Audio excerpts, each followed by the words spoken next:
नमस्कार विद्यार्थी मित्रों, जय स्वामीनारायण। श्री स्वामीनारायण हाईस्कूल सेक्टर 23 गांधीनगर ધોરણ 9 વિષય Hindi by J K. Chaudhary YouTube channel पर आपનું हार्दिक स्वागत करूँ छूँ।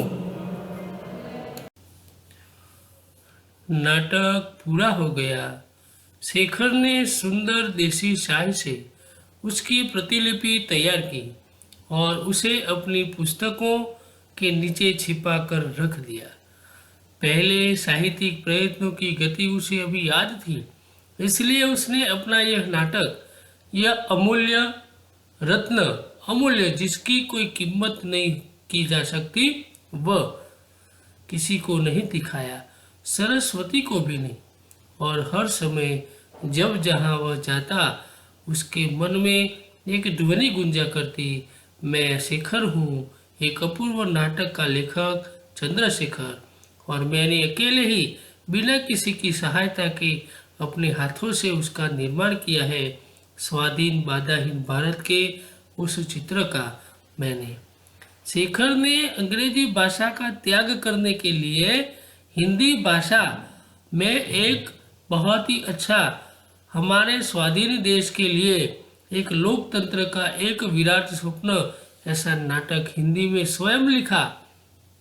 तो उनके मन में एक बात आ गई कि मैं शेखर हूँ और मैंने एक अपूर्व नाटक लिखा है और मैंने अकेले ही बिना किसी की सहायता से ये नाटक लिखा है।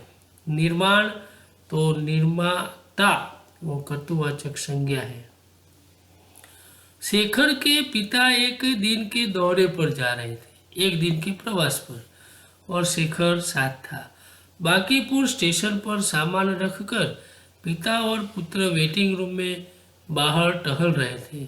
शेखर कुछ आगे, पिता पीछे पीछे। पास से एक लड़का आया और शेखर की ओर उन्मुक्त होकर अंग्रेजी बोला, तुम्हारा नाम क्या है?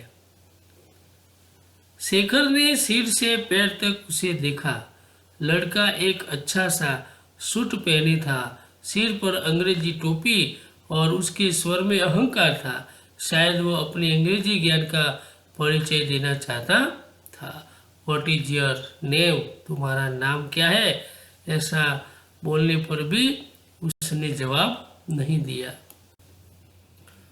शेखर को प्रश्न बुरा और अपमानजनक लगा। उसने उत्तर नहीं दिया।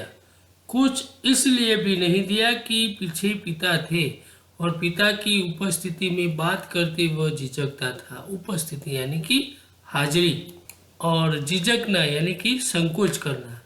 उस लड़के ने समझा उसका सामना करने वाला कोई नहीं है। यह लड़का शायद अंग्रेजी जानता ही नहीं। उसने तनिक और रुआब में कहा, my name is, do you go to school? मेरा नाम है, तुम स्कूल में पढ़ते हो? शेखर के पिता वहां न होते तो वह प्रश्न का उत्तर चाहे न देता, पर हिंदी में कुछ उत्तर अवश्य देता। अंग्रेजी में तो नहीं बोलता, क्योंकि शेखर को अंग्रेजी का तो वैसे भी नफरत थी, घृणा करते थे, इसलिए अंग्रेजी में तो बात में उसका जवाब नहीं देता, लेकिन हिंदी में तो मैं अवश्य उसको कुछ न कुछ जवाब देता। लेकिन पिता की हाजिरी में उन्होंने कुछ नहीं कहा। उसके मन में यह संदेह उठ भी रहा था कि वह लड़का शायद कोई पाठ ही दोहरा रहा है। अंग्रेजी उतनी जानता नहीं, पर उसने घृणा से उस लड़के की ओर देखा। उत्तर कोई नहीं दिया। पिता के क्रुद्ध स्वर ने कहा, शायद उस लड़के को जताने के लिए कि मेरा लड़का अंग्रेजी जानता है, जवाब क्यों नहीं देते? पिताजी ने शेखर से कहा कि तुम जवाब क्यों नहीं देते? शेखर और भी चिढ़ गया और भी चुप हो गया। वह लड़का मुस्कुराकर आगे बढ़ गया।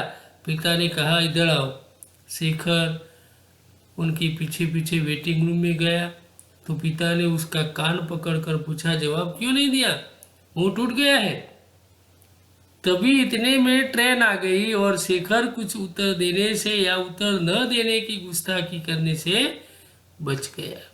दूसरे दिन घर पर पिताजी ने माँ से कहा, हमारे लड़के सब बुद्धू है, किसी के सामने तो बोल नहीं निकलता, कुछ कह नहीं सकते हैं, किसी को कोई जवाब भी नहीं देते।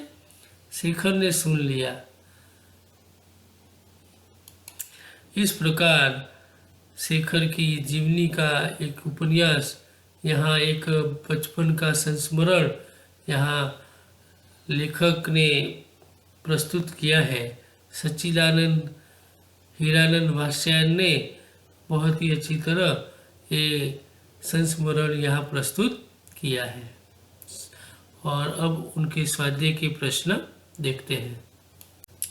कुछ शब्दार्थ देखते हैं।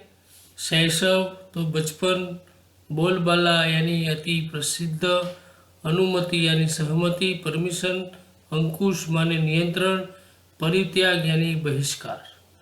मुहावरे है मुंह काला होना, बेइज्जती होना, घृणा करना, नफरत करना, बाध्य करना या बाध्य होना, विवश होना। निम्नलिखित प्रश्नों के एक एक वाक्य में उत्तर दीजिए। शेखर ने बाहर घूमने मिलने जाना क्यों छोड़ दिया? शेखर ने बाहर घूमने मिलने जाना छोड़ दिया क्योंकि पहनने के लिए देसी कपड़े उनके पास पर्याप्त नहीं थे। शेखर के मस्तिष्क में कैसी पुकार पहुंचती थी? शेखर के मस्तिष्क में एक नाटक का लेखक होने की पुकार पहुंचती थी। शेखर ने आग कैसे लगाई?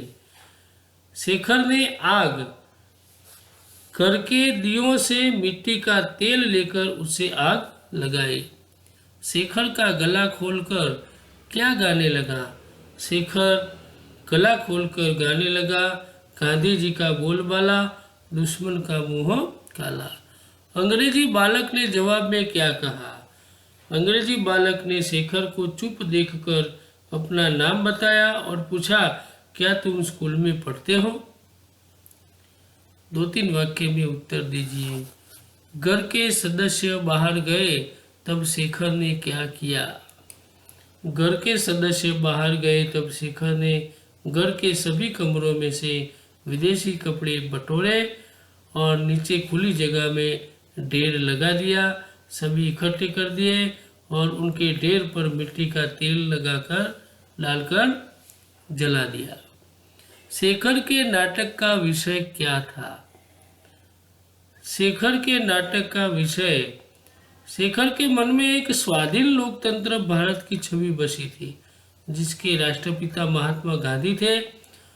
उसमें कताई बुनाई जैसी गांधी जी की प्रवृत्तियों और असहयोग आंदोलन का समावेश होता था। शेखर का यह स्वप्न ही उसके नाटक की हलचल में भी समाविष्ट था। अंग्रेजी बालक के प्रश्न का उत्तर शेखर ने क्यों नहीं दिया? अंग्रेजी बालक के स्वर में अहंकार था। वह अपने अंग्रेजी ज्ञान का परिचय देना चाहता था। शेखर को उसका प्रश्न बुरा और अपमानजनक भी लगा, इसलिए उसने अंग्रेजी बालक के प्रश्न का उत्तर नहीं दिया। पिता ने क्रुद्ध स्वर में शेखर को क्या कहा? शेखर ने अंग्रेजी बालक के किसी भी प्रश्न का उत्तर नहीं दिया। पिता नहीं चाहते थे कि वह बालक शेखर को अंग्रेजी से अनभिज्ञ समझे यानी कि अज्ञान समझे, इसलिए उन्होंने क्रुद्ध स्वर में शेखर से कहा, उत्तर क्यों नहीं देते? क्या तुम्हारा मुंह टूट गया है? शेखर उत्तर न देने में कैसे बच गया? शेखर अंग्रेजी बालक के प्रश्नों के उत्तर में एकदम चुप रहा था। पिता इस बारे में शेखर से उसके चुप रहने का कारण जानना चाहते थे, किंतु तभी ट्रेन आ गई और शेखर उत्तर देने से बच गया। घर आकर पिता ने माँ से क्या कहा? क्यों? बांकीपुर स्टेशन पर शेखर ने बालक के अंग्रेजी प्रश्न का उत्तर न देकर चुप्पी सी साध ली थी। इससे पिता को क्रोध आ गया और साथ में दुख भी हुआ। घर आकर उन्होंने शेखर की माँ से कहा, हमारे बच्चे सब बुद्धू है, किसी के सामने उनका मुंह खुलता नहीं है। सविस्तार उत्तर लिखिए। शेखर के मन में विदेशी मात्र के प्रति घृणा क्यों हो गई थी? महात्मा गांधी ने देश में असहयोग का आंदोलन शुरू किया, असहकार का आंदोलन शुरू कर दिया था। चारों तरफ स्वदेशी की हवा बहने लगी थी। शेखर के मन पर इसका गहरा प्रभाव पड़ा था। वह गांधी जी के प्रति अपनी अपार श्रद्धा रखना चाहता था।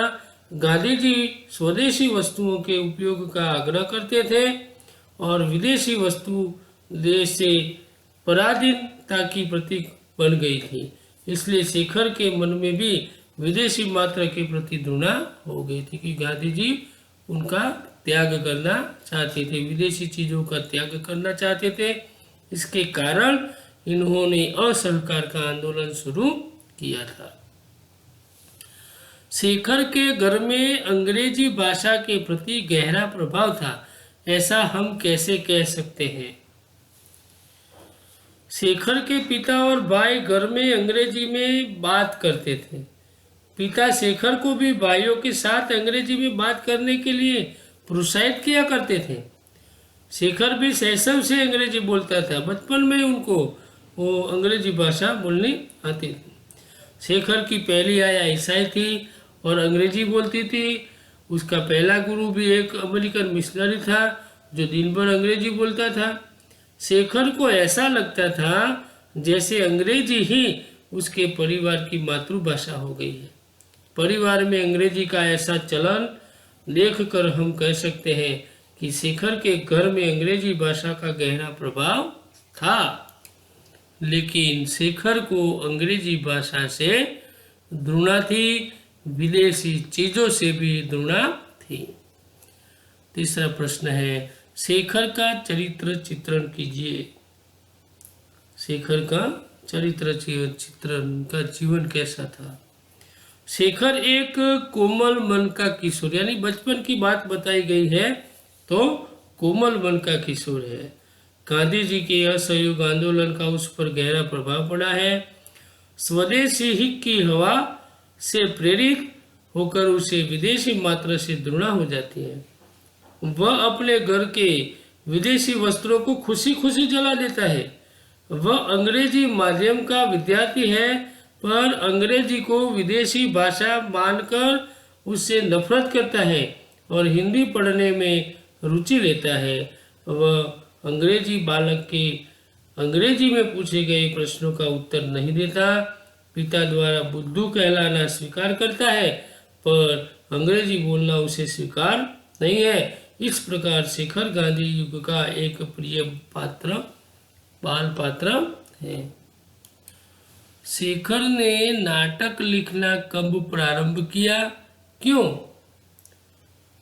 शेखर असहयोग और स्वदेशी आंदोलनों से अत्यंत प्रभावित हुए थे। उसे विदेशी मात्रा से नफरत थी, घृणा थी। अंग्रेजी भाषा से भी वह बेहद नफरत करने लगा था क्योंकि जन्म से ही उनको अंग्रेजी भाषा सिखाई जाती थी।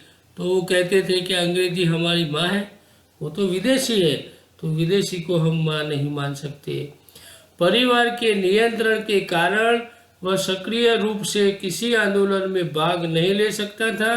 ऐसी स्थिति में उसने नाटक लिखना आरंभ किया। क्योंकि वो तो छोटे थे इसलिए किसी में भाग ले सकते नहीं थे। शेखर को गांधी जी के प्रति अपनी अपार श्रद्धा व्यक्त करनी थी, साथ ही उसे अपने हिंदी ज्ञान को भी प्रभावित करना था। इसलिए अपनी भाषाओं को प्रकट करने के लिए शेखर ने नाटक लिखना आरंभ कर दिया। इस प्रकार उन्होंने नाटक लिखा। स्वाधीन भारत के लोकतंत्र का एक विराट स्वप्न। अब विलोम शब्द देखते हैं। विरोधी शब्द, सहयोग तो असहयोग, स्वदेशी तो विदेशी, बाहर तो भीतर, दुश्मन तो दोष, अंकुश तो निरंकुश। समानार्थी शब्द देखते हैं। अनुमति तो आज्ञा, कष्ट तो तकलीफ, निरंतर तो लगातार, आजाद तो स्वतंत्र। मुहावरे का अर्थ देकर वाक्य में प्रयोग कीजिए। मुंह काला होना, बदनाम होना, बुरे कर्म करोगे तो मुंह काला होगा। दूसरा है द्रुणा होना, यानी नफरत होना, पाप से द्रुणा करो, पापी से नहीं। बाध्य होना, विवश होना, बालक की नींद के सामने माँ को बाध्य होकर उसे खिलौना दिलाना पड़ा। इसी प्रकार स्वाध्याय के प्रश्न दिए गए हैं। आपको अपनी नोटबुक में स्वाध्याय के प्रश्न लिखने हैं, क्योंकि ये पाठ इस कोर्स में है, इसलिए आपको अपनी नोटबुक में स्वाध्याय के प्रश्न लिखने हैं।